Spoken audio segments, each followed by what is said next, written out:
밤 이렇게 시간이 안 가는지 정말 버스 안에서 going 이불 속에서 going going은 언제나 너에게 going Assalamualaikum warahmatullahi wabarakatuh. Baiklah, di sini saya akan menjawab soal UAS, yaitu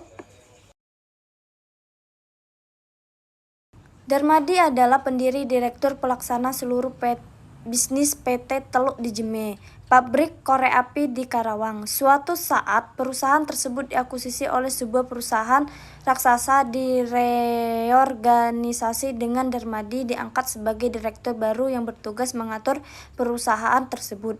Hal ini dilakukan dengan berat hati karena selama ini ia menjalankan usahanya secara informal. Setelah setahun menyelesaikan sendiri banyak permasalahan, lintas departemen dan bekerja 12 hingga 14 jam sehari, Darmadi menyadari bahwa penjualan menurun, keuntungan menyusut, dan banyak karyawan yang keluar dari perusahaan. Persoalannya bagaimana menata kembali PT Teluk di Jeme menjadi perusahaan yang lebih profesional dengan meningkatkan penjualan dan keuntungan. Baiklah, di sini saya akan menjawab soal UAS, yaitu ya, menurut saya koordinasi penting karena membantu memastikan bahwa berbagai elemen atau pihak yang terlibat dalam suatu kegiatan bekerja bersama secara efisien, mencegah tumpang tindih, dan mencapai tujuan bersama. Apa perusahaan perlu motivasi? Ya, motivasi sangat penting dalam sebuah perusahaan untuk meningkatkan kinerja karyawan, mendorong dedikasi, dan meningkatkan produktivitas secara keseluruhan. Perusahaan juga dapat memberikan motivasi melalui berbagai cara seperti pemberian penghargaan, program insentif, pengembangan karir, dan menciptakan lingkungan kerja yang mendukung. Perusahaan dalam memberi motivasi kepada karyawan dapat mencakup beberapa hal seperti mempertahankan karyawan terbaik, pengembangan keterampilan, peningkatan produktivitas, dan pertumbuhan karir. Beberapa contoh alat motivasi dan jenis motivasi yang sesuai yaitu insentif keuangan, jenis ekonomi, motivasi ekonomi, contoh bonus kinerja, tunjangan, dan program bagi hasil.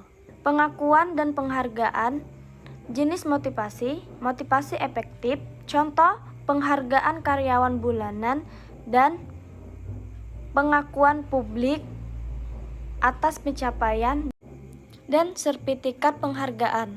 Proyek menantang, jenis motivasi, motivasi tantangan, contoh penugasan proyek yang menantang atau tanggung jawab tambahan.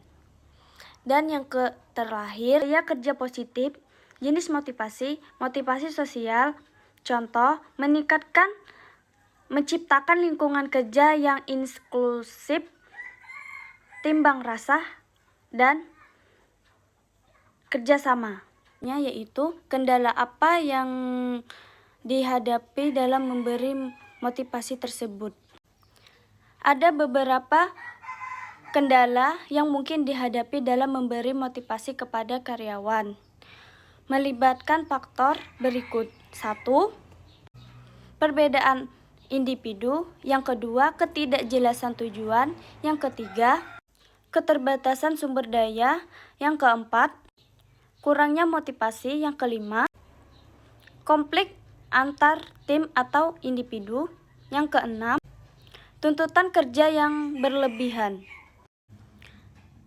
Baiklah, selanjutnya saya akan menjawab soal nomor 3, yaitu gaya apa yang cocok untuk perusahaan.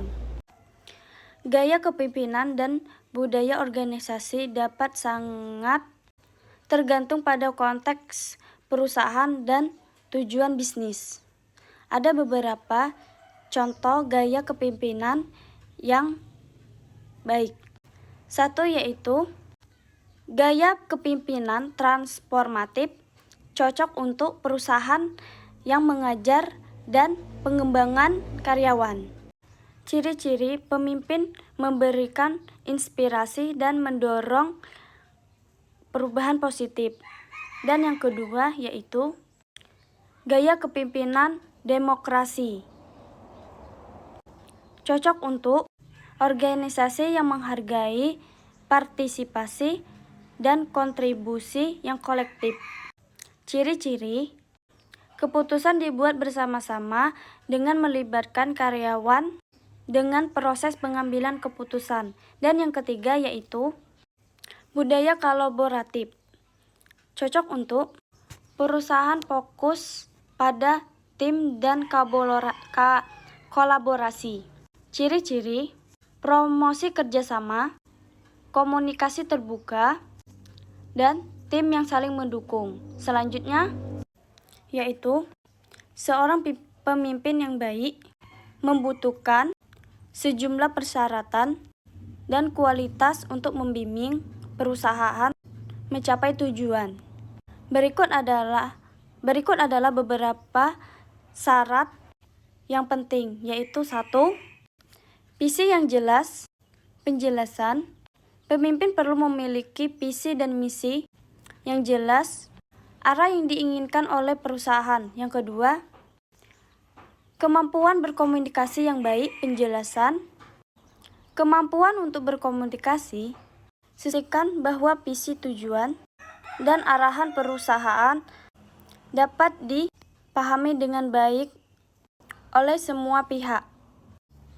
Baiklah, yang ketiga yaitu pengetahuan dan keahlian.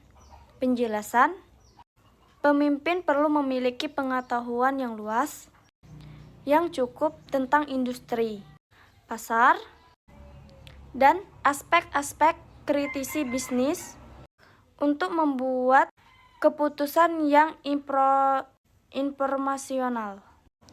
Yang keempat yaitu kemampuan delegasi, penjelasan. Pemimpin yang baik tahu kapan harus mendelegasikan tugas dan bentuk tanggung jawab kepada anggota yang kompeten. Dan yang terakhir yaitu yang kelima, pemecah masalah yang kreatif. Penjelasan, pemimpin perlu memiliki kemampuan untuk memecahkan masalah secara kreatif dan berpikir di luar kebiasaan untuk menghadapi tantangan. Baiklah, ini adalah jawaban-jawaban dari saya. Jika jawaban saya masih ada yang salah, saya mohon maaf. Kepada Allah saya mohon ampun. Saya akhiri. Wabillahi taufiq wal hidayah. Wassalamualaikum warahmatullahi wabarakatuh.